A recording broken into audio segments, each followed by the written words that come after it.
to shoot this? What was your research? What did you do to build up this event that you caused, this event that you're bringing to Apple TV? Because it's tremendous television when you watch it.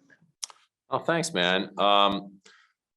John Ridley and I had the great benefit of Sherri Fink's book, 5 Days of Memorial. And Sherri Fink is a New York Times reporter and a brilliant journalist. And she spent 6 years working on this book and interviewed over 500 people. And it was just such a powerful piece of source material. And it just climbed up inside my head and never got out. And then, I brought John Ridley in to work on this with me, and he's such a talented and incredible filmmaker. And I think the two of us really relied on Sherri and her book, and that really, and then it really, for us, it was just about making choices about what goes in, what goes out, what were the most important and salient parts of the story to tell. And but Sherri had done really all the heavy lifting for us, and in our dramatization, we had such a rich narrative goldmine to work from. And, that really was the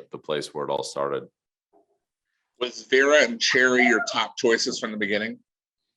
They were. I had the great fortune of, I co-created a show called Bates Motel and worked with Vera for 5 seasons on that. And John had worked with Sherri on American Crime. And so, based on those relationships, we really knew that they were the right people for these parts, and we were extremely lucky to get them. And they're, in my opinion, just really brilliant in this show. What was the part of this whole process that you stressed out the most, that you knew you had to get right to just show reverence and honor these people who went through this at the memorial?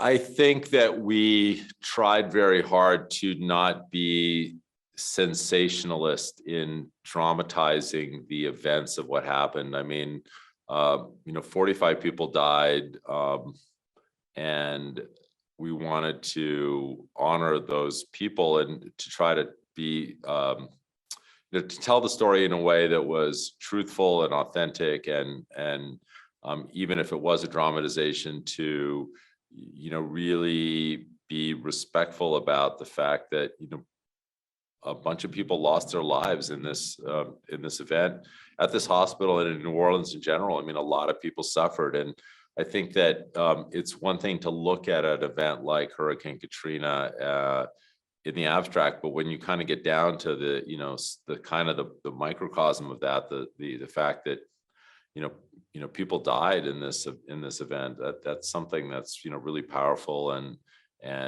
something that we tried to take great care in how we depicted it. Shit got so stressed watching you two on this show. I can't imagine trying to recreate it, let alone living through it. I'll start with the most obvious question. Was this a stressful experience, having to go through shooting the show and having to kind of project those emotions that came with being part of this tragedy? We'll start with Sherri, then Vera. At the end of the day, this was all imaginary. It was about something so dreadful that no matter how good an actor people are, you can't begin to imagine, unless you are at the center of a trauma, unless it happens to you, you can't come close to imagining. And we don't presume to have done that, but we did the best we could. And it did require, I think, more focus and more sustained focus than I've ever for sure experienced before. Yeah, and Dewey, you're not going to sweat unless we sweat. And that was our task, to put you in the character's shoes. That's what the roles required. Mission accomplished, no doubt about it. Now, in terms of your preparation, does the preparation for doing a real event like this, portraying a real event, differ from, say, taking on a narrative or like a story, like in a film? Is there a different approach for both of you? We'll start with Vera, then Sherri.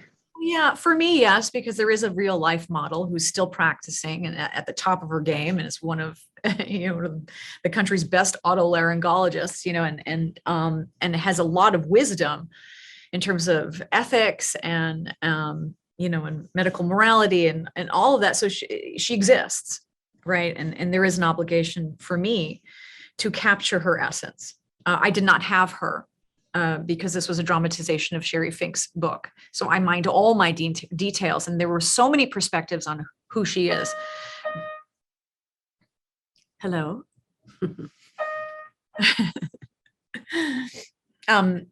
That's okay. Maybe you should.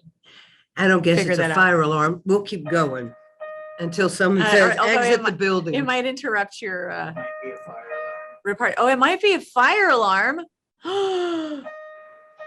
This is now one of the most interesting junkets I've ever done, period. Two of the greatest. Wait, let's do it. Yeah. Sorry, we'll put you back in the waiting room for a minute. Dewey, we paused you right there. We'll get you back for another minute. All right, thanks.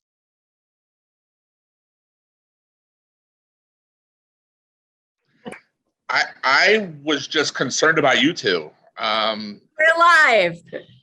No, nothing happened. Nothing in the world happened except a very fancy hotel's little soothing ding, ding, ding. Yeah, for a minute I thought it was on my end. I thought it was one of my kids had like pulled something. I was giving I don't know if you saw it, but I gave my one son over here who's looking at his tablet the evil eye. So I'm just glad you're okay. Now, when I tell you I spoke to Carlton just a second ago, and they said that, and he said that you two were his top two choices from the beginning. How does that make you feel as an artist? We'll start with Vera and then Sherri, because I got 40 seconds apparently.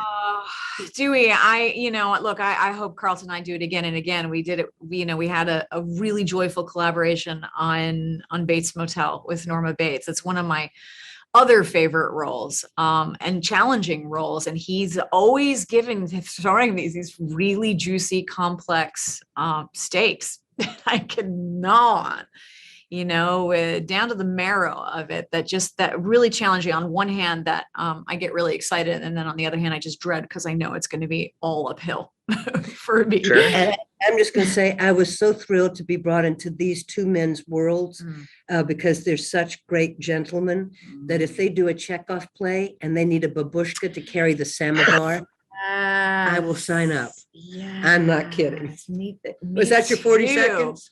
I am just happy you're alive. I'm glad you guys, nothing was wrong, and I thank you for the last minute. I'll go to the room. Thank you. And I'm glad your son didn't deserve the evil eye. Mr. Pine, before we get into talking about this tremendous series, I'm just going to be honest. My inner child is screaming that I'm talking to someone from my favorite show growing up, Chips. So I'm just let me get over that just for a second before we get into this very serious show.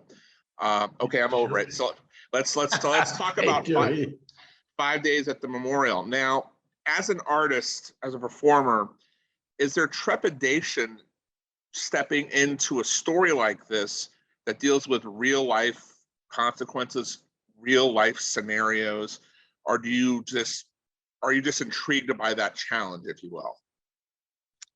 Well, I'm intrigued by the challenge. Yes, it is a challenge, but and I've tried to be honorable to who that person was, and in this case it was. He died about 3 years before we did this. But beyond that, yes, you want to bring whatever dignity, whatever this person was. And this person I highly admired after reading about him. I wanted to be a doctor into college until I realized I didn't have the smarts to be a doctor. But this doctor, and I would have loved to have been this particular doctor with his values and his devotion to his chosen profession and his just his values, ethics, and moral character. Yes. Were you taken aback by how this real life person that you portrayed was so calm in the face of pure terror? Because that's the only way to characterize what was going on in this hospital? Or do you think you just did it out of necessity based on what was going on? No, I think that's who he was. He was the oldest person on the staff there, and he'd been there longer than anybody. And if you may remember, because I know you've watched it. Yes, sir. And I guess it's the first episode when Dr. Poe comes in, and I talk to her, and I know she's never been through this before. And I tell her that she can go home because we have plenty of people. She's, no, I want to be here. And I tell her, well, I've done this a dozen times, and it's like being snowed in at the airport. You know, it's an inconvenience, yes, but we'll all get through it. We always have. And so he was the calm person in the storm. Little did he know the storm was going to be a record breaker. And but still, I think he knew as he went along, people were, you get this sense that they're relying on him when you're in his presence, right, to offer a calmness. To if I go crazy, then everybody is going to go crazy. So I mean, that's the way I looked at it. I have to imagine filming something so emotionally taxing as this would leave a performer like yourself drained, not wanting to talk about anything heavy, looking for something to laugh at. Am I in the ballpark, or Yes, sure. Yeah. How did you manage to kind of separate yourself from this role after filming? Did you guys get a lot of downtime, or was it let's go the whole time? Yeah, I think whatever downtime we had, we made wonderful use of it, and just in terms of like getting together and breaking bread and just being with each other and, laughter and just talking and sharing experiences, doing things together. And that kind of, it was an added element that really helped me, I'll speak for myself, just, to hold the weight of the storytelling. I felt like you were like a voice of reason in the midst of this insanity. Is that what? Did you get that impression the more you researched your character before filming? Yes and no. I mean, I didn't. It was something that kind of came through more as I was kind of continuing to read the script. But obviously, my character is weighing a lot of things throughout that time and throughout the story. So, what he voiced and just kind of his perspective and where he was coming from, I think is very clear, and we can kind of relate to that as an audience member of like, hey, this guy is really talking about the elephant in the room.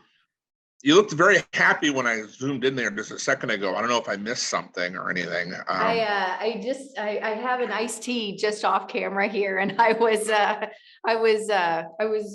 I'm Southern, so sweet tea is my happy place. And we're talking about a lot of heavy stuff, so I'll take my happy places where I can get them right now. Well, I mean, people who've done their research know that you put it out there. You are a iced tea addict. I definitely am. Yes. What's your favorite iced tea brand? It's usually a flavor. There's a mango black tea out of Hawaii that I'm pretty addicted to right now. And then in the afternoons, I make an attempt to switch over to green tea. And there's from Coffee Bean and Tea Leaf, there's a cherry blossom tea green tea that I really love. Not only am I intrigued by this iced tea conversation, which you probably haven't had at all today, I'm guessing. No, not at all. And I'm also intrigued by something I just learned. Do you own a BB-8? Do you own a BB-8? Okay, so I don't own a BB-8. That picture has an even cooler story than that. Go. When I was working on Preacher, when we were doing press for one of the seasons, I went and did the Star Wars show, which was shooting at the Lucas offices in Burbank. And they have all manner of photos and paraphernalia. So I ran around taking pictures. I took a picture with their BB-8 that they have in their office, that I ran around you know, like the fangirl I am, taking all kinds of, I have a picture with they have a Yoda statue outside the front door, and all kinds of really cool pictures from set, from production. It was such a cool day. It was great. I mean, when I look at all the stuff you've done, there's no pattern. I mean, I mean, we were talking about the Kettleman's Preacher, Memorial. I mean, how do you choose a project that you're going to go into, and what led you to this particular project? I know you like how I transitioned there. That was awesome. Yes. So I tend to be drawn to something that's very different from what I just did. I love versatility. I love climbing inside a headspace I don't understand. I love stepping into someone's shoes I don't understand when I first read. It really lights me up creatively. And I'm very drawn, rather than being drawn to a genre or a platform like television or movies or plays, I'm really drawn to good writing. Send me a great female character and good writing, and I probably will jump, even if it's, you know, shooting in your garage. And my agents will not be happy to hear me say that in an interview, but it's true. It was easy to want to jump on to 5 Days at Memorial. Even before I read the first page of the script, I've been a massive fan of John Ridley for many years, and of Carlton Cuse. I've been hoping to work with one of them or the other. And so to have both of them on the same project is extraordinary. Vera Farmiga was already attached. She's amazing. I've been a geeky little devotee of Cherry Jones since I graduated from theater school and saved all my pennies so I could see her in plays. So that's even before opening up the first page. This is a story that matters, and it is so beautifully written in such a human way. I don't see how anybody doesn't jump at this one. I just don't see how anybody could pass on it. So is there a list of people that you can get a project pitched to you from, and you're like an automatic yes, and Carlton and John were like on the list? Most of those are, yeah, Carlton and John would be on that list. I mean, look, a lot of those are people I've worked with. I would do any project for Vince Gilligan, even if it was shooting in his ditch in front of his house. Like, you know, and Peter Gould, the entire Better Call Saul gang, I would go to great lengths for. They're just, you know, there's two things. You can be a fan of folks' work, but then when you show up and do work for them, work environment matters quite a lot to me. And those two sets, 5 Days at Memorial and Better Call Saul, are the two best work experiences, work environments I've ever been in. And the level of work being done is so high, but it's being done with such generosity of spirit.